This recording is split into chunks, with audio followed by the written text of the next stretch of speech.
Super exciting day. This is the final episode of Walking Dead ever. Your boy Shuggy was very excited for today, and I gotta say, I'm overall very satisfied with the episode. It was an emotional episode, lots of catharsis, lots of emotional payoffs. We got a happy, hopeful ending. We actually got somewhat like the comic ending. That's something we want to get into a little bit later. Yes, of course, we got to see Rick. The biggest moments of the episode, Pamela got taken out, the Horde got taken out. We got a flash forward to a happy ending with Ezekiel as president.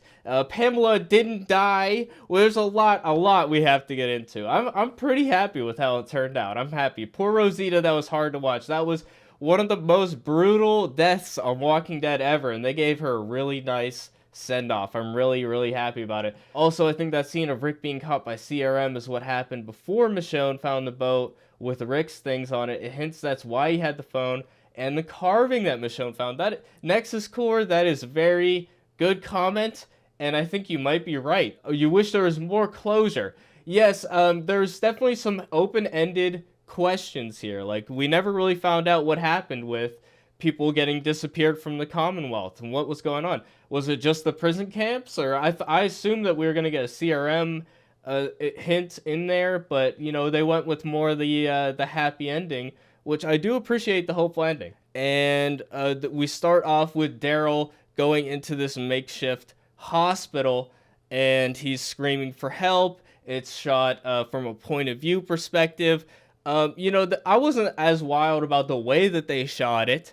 I felt it could have been a little bit more immersive, and I'm not really sure what happened with there were soldiers that came in, and then it cuts to black, and then Daryl's on the ground. I'm not really sure what happened with the soldiers. Did the soldiers attack Daryl and then leave? Why didn't they shoot Daryl if that was their mission? I'm not really sure exactly what happened there. So that was one thing that took me out of it a little bit, but I'm loving how high the tension is right off the bat. And one of the elements of this episode that does elevate it to that finale status, of course, is putting all the kids in danger. And also in the background of the scene, you notice they actually have a full orchestra for this episode. They even did the theme song, the main theme song.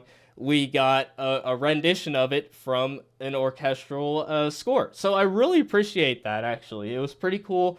Definitely something that I noticed. I don't typically notice or mention the music in the show in the reviews too much.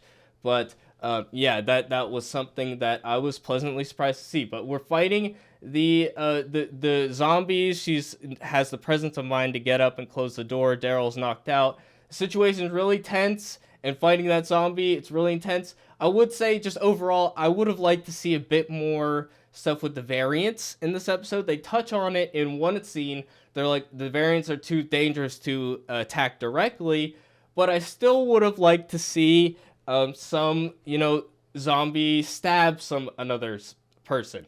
Maybe of course, we did get them smashing windows with rocks, but we've seen that before, right? So I would have liked to see a little bit of new stuff with the variants. It almost makes me feel like the variant part is a little bit limited with what they can do with it, or what their plans were. I expected more from the variants. So that's something I need to say just off the bat. But yeah, the main intro, I think it was a pretty good start to the episode. The tension's really high. Everything is really cool, and we're going into that theme song, and of course it is the rendition with the full orchestra, which is really cool. It seems very excessive, but I like that they went all the way with the final episode, of course. You know, the show only ends once. And here we were picking up with right where we left off at the end of the last episode, with everybody fighting the Horde and running for their lives. And of course, we right off the bat in the episode, this is where I thought the episode might be a little bit bloodier than it ended up being, but we got our first two big deaths here. And we got, of course, Luke and Jules both biting the dust. Luke lasts a little bit longer than Jules. Absolutely devastating scene. Very brutal. Especially this hospital part right here. all the close-ups, all the blood and the tears, and there's like even saliva going on in this scene. The intimacy of this scene, and just how devastating it is to see everybody's reaction to it. Absolutely amazing scene. And I'll be honest, Luke is not really. I enjoyed his character, but I never felt that attachment to him. Him dying doesn't do it that much for me, but the way they shot that scene and the way the everybody else reacted to the situation, wow. And again, elevating it to that finale status. And here we are with Daryl and Carol, on the other side, just watching it happen. I mean, that there's the saliva. You can't see it. Let me cover my face real quick. That saliva, though. Look at that. Nasty, bro. But dude, this scene absolutely brutal. And like I said, the way they shoot it, close-ups, intimacy, absolutely great directing choices. And you watch them try to save a man and absolutely fail. And we get a brief exposition from Carol about all the groups splitting up and where everybody is. One group going after the kids, one group going after Mercer, and they have a plan. They're going to take it to the estates with Pamela and everything. And here we are breaking into Mercer's prison cell. It's a recognizable prison cell, of course. And we get the tearful reunion with his sister. And I forget who else is there. Is Eugene there? Or no, Princess is there, of course. So we get the reunion with her. And that felt a little bit too easy. But again, there's a lot in this episode. And we already know that the Commonwealth has fallen back. But wouldn't they want to take the prisoner with them? Because they'd be kind of worried about our group taking Mercer, right? They should be worried about that, I would think. So I don't know. But anyways, I like fracturing the group and separating out the storylines. And we get really nice payoffs with Negan and Maggie in this episode. I'm surprised how far they were able to take it with those two characters. Because we've had so many scenes with them every episode this season, especially earlier on. And I was thinking that relationship had strained a little bit and that we did about everything we could. I was wrong. So they really went that extra mile, and it is going to be interesting to see where they go from here with the spinoff, because they didn't set it up as much as I thought they were going to. So here's a part where we're with our crew here, and we finally catch up with some people who are stuck in the horde. And I think it's kind of funny to see them come out and then no other zombies follow them. And it kind of conveniently, there's a little bit of a stall there. So you guys know I already nitpick. I do nitpick. So that's just how we do it. That is, I think, a nitpick worth pointing out. But it doesn't hurt my enjoyment of the episode. And another intense scene here where we're with Rosita and the crew finding the children.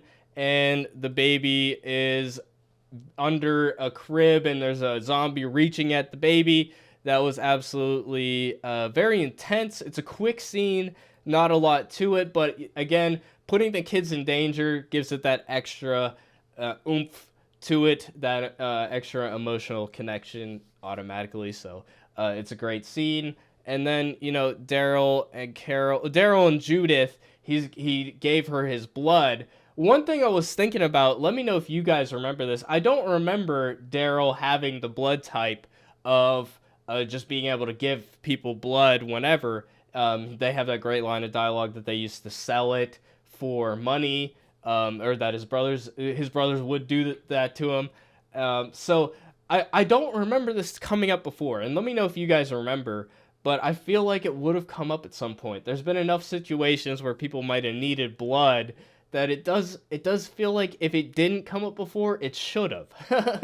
So it could be a retconning issue, but I again would have to check so many episodes of the show. I don't even really remember. But do you guys remember Daryl being a universal donor like that? Let me know what you guys think in the chat. The blood type was true ex machina. Yeah, okay, so you guys agree it does seem like out of the blue. I feel like that would have had to have come up before with Carl, with how many people have been shot or injured and have been healing up before. You would have thought that would have come up before, but maybe not.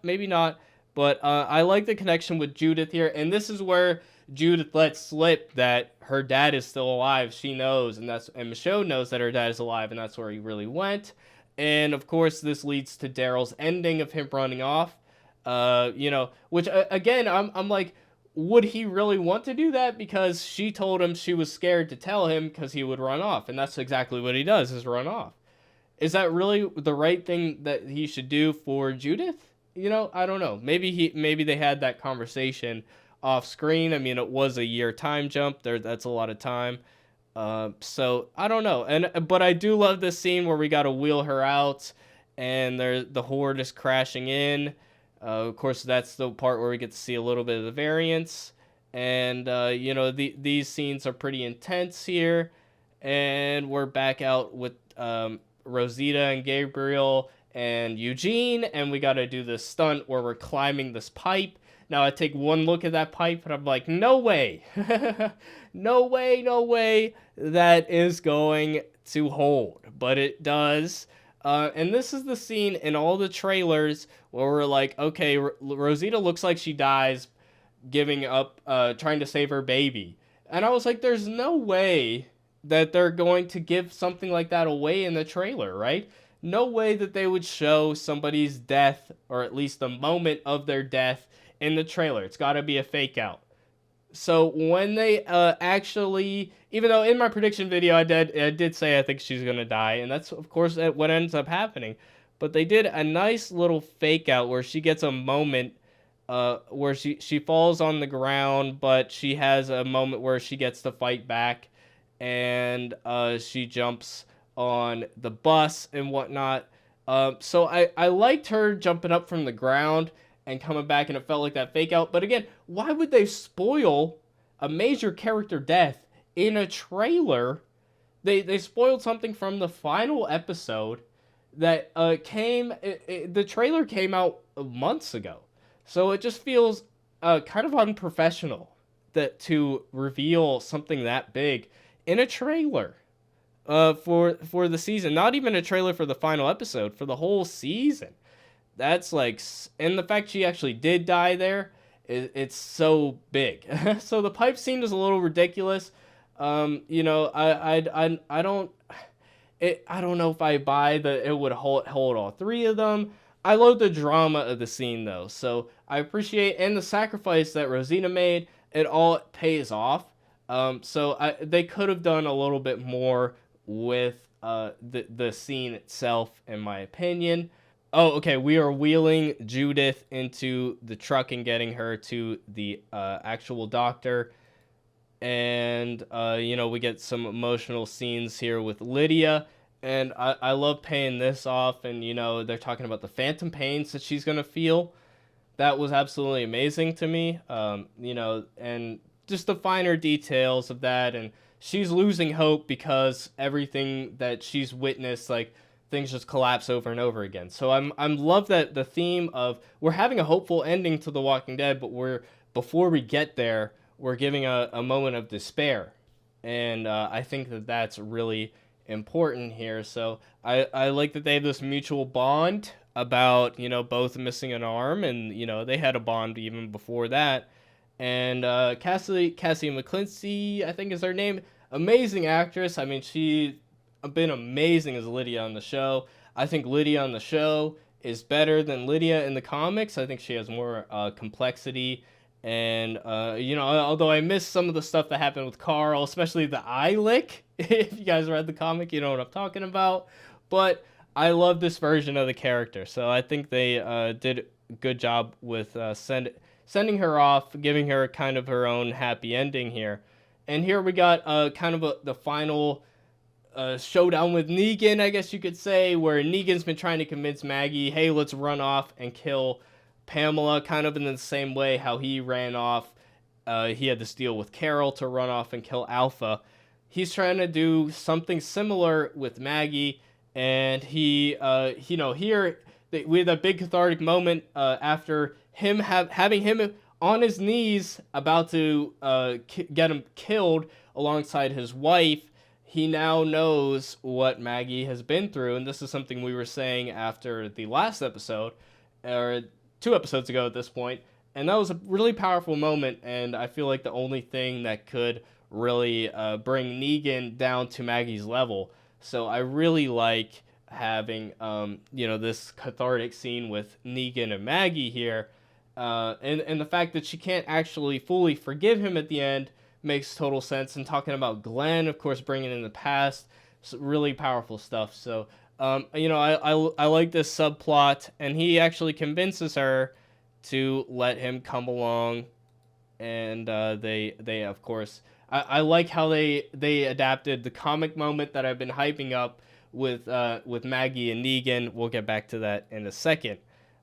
So here we got another huge cathartic moment with Eugene and Rosita, and here's where we found out Rosita got bit, and she's trying to take every moment that she can with her daughter, and and I love that we're sending off Rosita, as a mother first and foremost, and that's the most important thing in her life to her right now. And I love that she got bit and then got some time with our characters. I think that for a final episode makes a lot of sense. And Eugene getting to admit what she meant to him and how she was able to inspire him to be a more brave individual and to start standing up for what he believes in and fighting back and stuff like that. So, again, another absolutely beautiful, beautiful scene, tragic scene. And we get so many of them in this episode. And the acting in Walking Dead is always amazing, but in this last episode, it's just really appreciated. How many emotional moments that there are. And here we got Judith waking up again. And this is kind of right before the scene with the Thanksgiving scene, I think. And and then we saw Judith kind of acknowledge what she said or what she let slip to Daryl. Part of me was thinking like she wouldn't remember all that because she's dozing in and out. Her memory wouldn't necessarily be there. That's a nitpick, again. But of course we nitpick on this channel. It is what we do. That's just my way of life, guys. I'm a nitpicker. What can I say? And here we're building up to this final climax with Pamela. Now, I gotta say, overall, it feels like a little too easy to take down Pamela, but based on what they set up at this point, I really don't see how they could have stretched it out much more than this. Because unless we had other characters set up that are loyal to Pamela, that believe in what she's doing, it would be hard for me to see anybody really side with her in this conflict. She's just like, everybody else dies, I stay alive, that's fine. What kind of leader is that? That's not a great leader. That's, Father Gabriel pre his whole arc here. But I like how we have guys that we recognize at the front of the group here. This is the dad of somebody who died. We saw them prominently in the protests earlier. So, bringing back familiar faces. And it turns out there are actually people in the crowd that we know. There's Elijah. Who else is in the crowd? There's other people in the crowd as well that are from our group.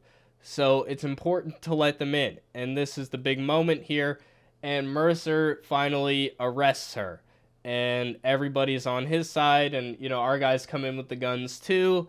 And the Horde's coming in. So you feel that tension. And I'm glad it didn't end up being a shootout.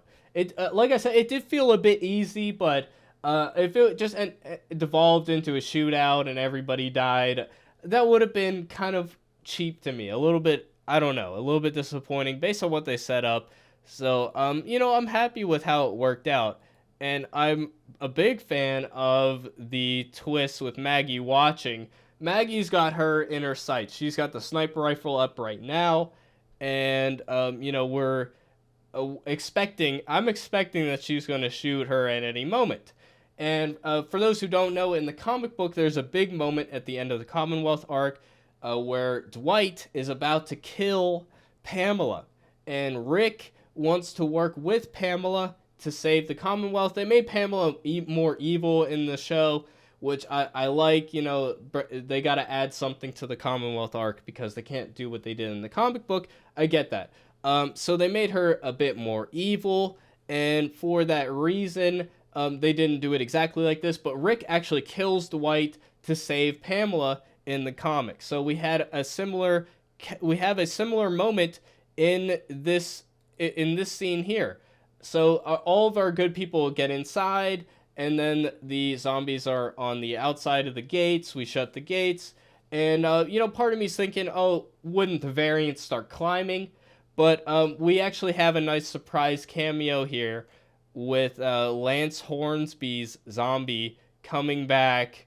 He's got the arrow in his throat and everything. I gotta say, I wasn't expecting to see him again, but I'm so glad that we did. I mean, it's very cathartic. They had that weird connection, that weird sexual tension between them, that weird mother-son relationship thing. Apparently, the sexual tension was the actor's idea, and they kind of improvised that. I love that element. I think it added so much. The Lance Hornsby character was not in the comic at all. So, again, but this is the moment between Dwight and Rick in the comic. This is their shout out to that. We have Maggie shoot Lance to save Pamela, and I like that because it kind of completes Maggie's arc, because at the end of part 1, or beginning of part 2 rather, she shot a bunch of Reapers in cold blood after they already surrendered. So this is her kind of going back on that. And we also had another big moment in this, in the lead up to this, where Daryl says, "We ain't the Walking Dead." And that's also a shout out to the second to last issue of the Walking Dead comic series, because Rick has that, of course, amazing speech, "We are the Walking Dead." It's kind of the emotional crux of both the show and the comic book especially, but they did shout out to it on the show. But the reversal at the end is, we aren't the Walking Dead. We are better than that. We can rebuild civilization. It's supposed to be that hopeful message. So it felt a little bit thrown in. It wasn't as a key pivotal moment as it was in the original comic. And so ultimately, like I said, the comic ending is the true ending to me. And this doesn't quite measure up to that. But I do appreciate seeing these little shout outs to it. So, "We ain't the Walking Dead." Gotta say the namesake. Yes, Alex, it was very much like, he said the thing, guys. He said the thing, So, it felt a little bit like an afterthought, but I did appreciate it, So, people are saying Pamela should have died. I don't know. This is the right ending to me. Of course, living up that legacy that Rick fought for at the end of the Negan arc, and the fact that Negan is still around. It just wouldn't have been right. It would not have been right to kill off Pamela. We got to end that cycle. So I think this was the only way it could have really ended. So that's just my thoughts on it. And we have a final confrontation with the Horde, basically, where they have a plan to use riot shields to get through the Horde. They don't want to face the variants directly. We got these fuel stashes that we're gonna leave scattered all around Pamela's house, and that's how we get our cathartic, redemption from Pamela. We blow up her house. We destroy the estates that she was so desperate to protect, right? So they use that as the trap, and they rig up all the sewers. And conceptually, I loved it. I will say, of course, the effects left a little bit to be desired. I would have liked to see this scene play out a bit more, using the music as the distraction for the zombies. Love all that. And conceptually, I love the idea. And big explosion. It's very finale. I think it's cool. The CGI was not up to snuff, in my opinion. But I still was able to find enjoyment in it. It just was not this epic conclusion I wanted, because it looked CGI to me. It looked kind of fake to me, and that's just my take on it. So I like that they had a plan and all that, but again, people are saying it was a bit rushed, and here's somewhere where I will agree, because we could have easily had a 10-minute scene figuring out how to deal with the variant Horde, and here we get a kind of chopped up little montage there. So that's our big conclusion, and the rest of it is kind of an epilogue after that. So we get a big explosion. Pamela's dealt with. The Commonwealth is back to normal, except it's going to be a new normal. And we're here with Pamela, and I like that Carol takes the audience's opinions in mind and says, "We already made a hard choice. We didn't kill you," and we try to see a little bit more into Pamela's head, and she's talking about how she had a reason to be the way that she was, and there has to be an incentive in societies. And I do wish that they delved a little bit deeper into her philosophy, because that's what the comic book did, and there is a valid discussion to be had about how you structure society, and you can't just have a flat structure to everything, because you want to give people a reason to work a little extra hard. So I think that there are valid ideas behind what she's talking about. So the show made her a little bit more evil and made these ideas a little bit less central and less interesting. I think that's to the show's detriment. I think they did do things with her character that make it better. So again, comparing between comic and show is always an interesting thing for me. Some things I end up liking better in the show, like how her connection with her son, and Sebastian didn't really die in the comics. In the comics, he actually killed Rick Grimes. Sebastian killed Rick Grimes in the comics, so I'm glad that didn't happen. But at the same time, I do feel like making her extra evil like they did, it does cheapen her a little bit, while it does make the final arc on television a bit more exciting. So I that's my thoughts on Pamela. I'm glad she's still alive. I get that people wanted to see her killed off, but you know what? It would be a little bit repetitive at this point, because of all the other minor villains that have gotten killed off cathartically already this season. So here we have the final scene with Negan and Maggie, and Maggie's like, "I can't forgive you," and talks about in detail, graphic detail, that she will always associate Negan with the death of her husband. And absolutely beautiful scene. Again, very cathartic, really important scene. And I like that she kind of gives him permission to move on with his life in a way. So I think that was a really powerful scene here. And here's where I'm like, I thought we were setting up for all these spin-offs. I still have no clue about the spin-off.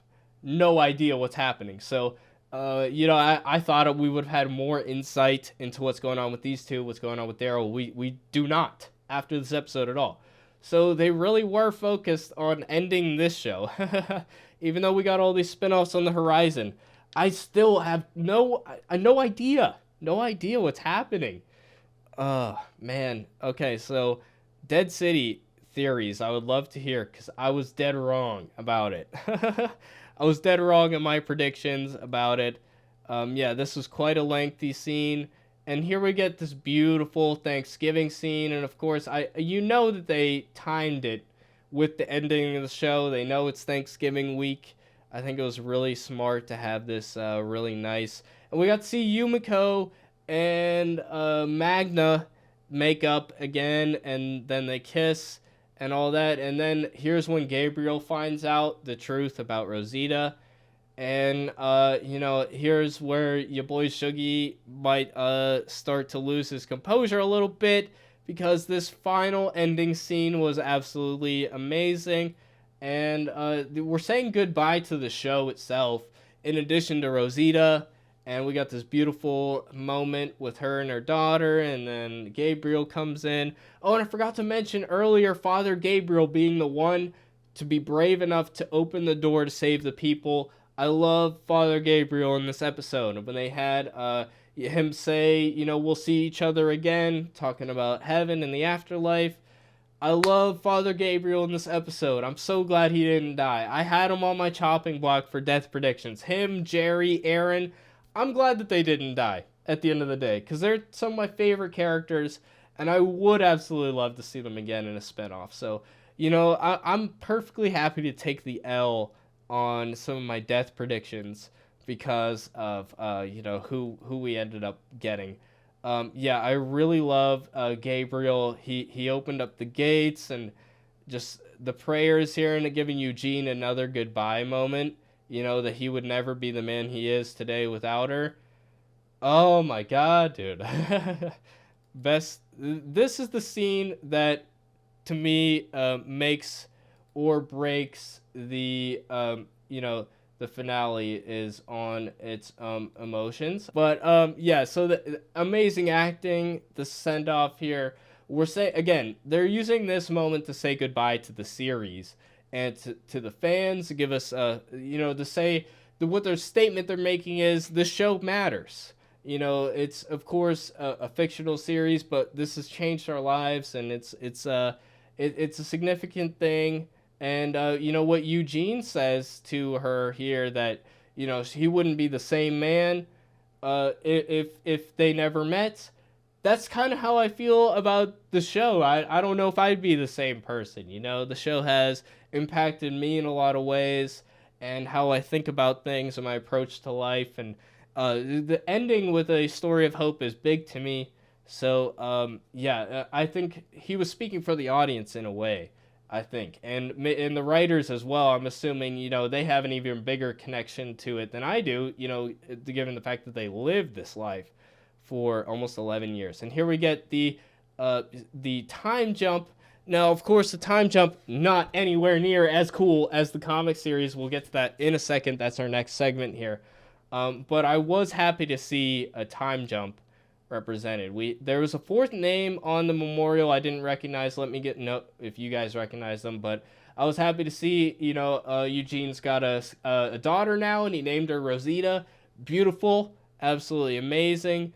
And here we got Ezekiel surviving. I was not really expecting, and he looks like he's going to be the new governor, and the lieutenant governor is Mercer, which personally, if I was leader, I would say Mercer should stay in his current position as head of the military, because I trust that man.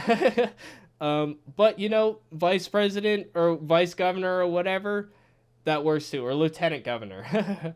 And then Judith gets a delivery from Negan, and it's a compass that she gave him at some point.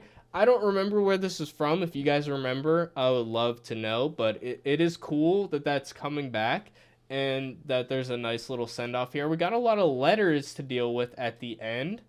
So, I thought that it was, a nice touch here. And again, I would have liked to see a bit more being different after the time jump.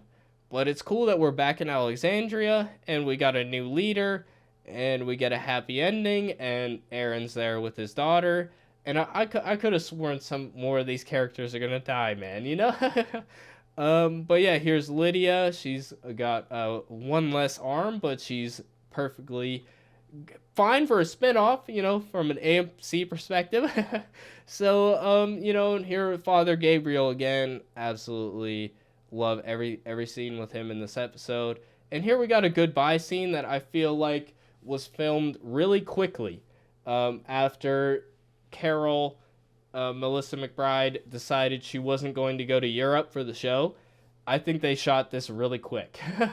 It's they didn't spend that long writing it either, but I mean, what else do you have to say? It's a goodbye scene, and they say I love you, which was, a big cathartic moment. Of course, a lot of it, there's been a lot of shippers for them, so there's a lot of people that want them to get together. That's not what happened. I don't think that's ever going to happen, except for maybe their own spinoff someday. She gave him the compass before he jumped the wall in season 9. That makes a lot of sense. Okay, thank you for that. I appreciate that little tidbit. Antonio Flowers, I really appreciate that. So, yeah, so again, this scene feels a little rushed to me. And again, I find it odd that Daryl is driving away to try to find Rick and Michonne, because he knows Judith doesn't want him to. And it just kind of feels like a betrayal, and it feels like unnecessary. You're trying to find two people who are trying to find each other. It sounds like 3 people are fucking lost to me. You know what I mean? He doesn't have any leads. Where is he going? I don't like this Daryl ending, straight up. And it makes no sense how the fuck he ends up in Europe. No CRM in the picture. I don't understand anything. So what's happening?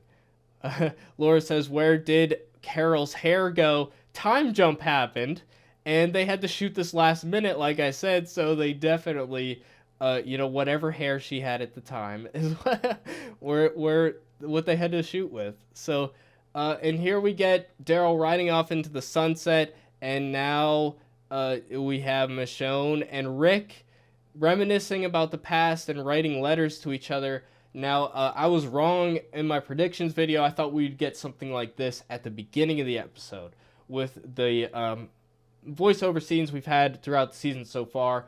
I thought that was where we were going to go with this episode too, but they decided to do it at the end.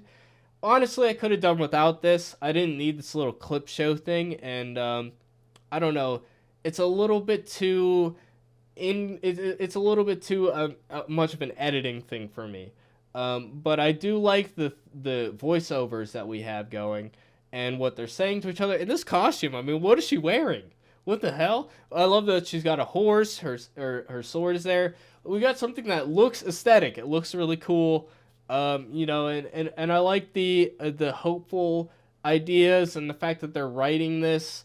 And Rick sends off his message in a bottle, just in the hope that somebody finds it. But he really just wrote that for him, right? It's just keeping that hope alive.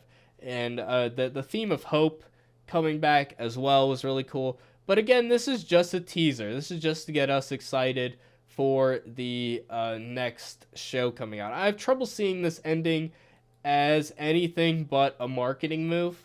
As much as it is the most exciting thing in the episode, seeing Michonne and Rick, and I like how they edit it so it almost feels like that they're in the same place, even though they're clearly not. So I like to see Rick with, he has the CRM kind of logo embroidered on his clothes.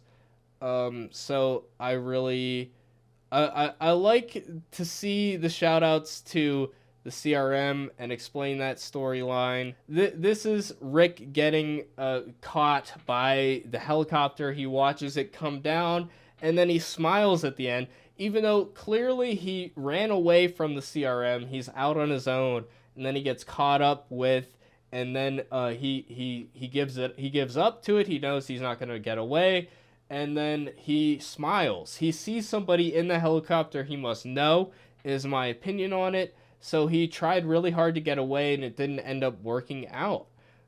So I find that interesting. But I like he had the weapon that we got in World Beyond, where they pulverize the zombies, which I think it was a really cool weapon. And I like to see the World Beyond stuff. Even though I didn't care for that show, I appreciate the consistency across the board. And there were good elements about the CRM in the show as well. So CRM or the World Beyond was not all bad. So I am excited to see what goes on with it. But that's pretty much my breakdown of the episode, guys. And again, I have trouble seeing this ending with Rick and Michonne as anything but marketing. This is basically in place of showing us a trailer. So it didn't feel integrated with the story, but I don't know how it really could have. And of course, here we got the Philly skyline. But that's the cool little bat thing. It has like those three things that pierce the zombies at the end. He pulverizes a zombie head with it. I thought that was really cool. So I'm really excited for this next storyline with the CRM, and I figure we're going to end up at a place where it's CRM versus the Commonwealth, these two big groups who end up being in conflict with each other. I think that's the next chapter of the Walking Dead storyline, and I, for one, am excited to see it. Rick, of course, and Michonne, two of my favorite Walking Dead characters. The show is not over until we see what happens to them, as far as I'm concerned. The show's not over yet, for me. So that's why it's not really a true ending, and that's my review of this episode, guys. I hope you enjoyed the review, and with that, it's been your boy Shuggy, and I'll see you guys in the next one.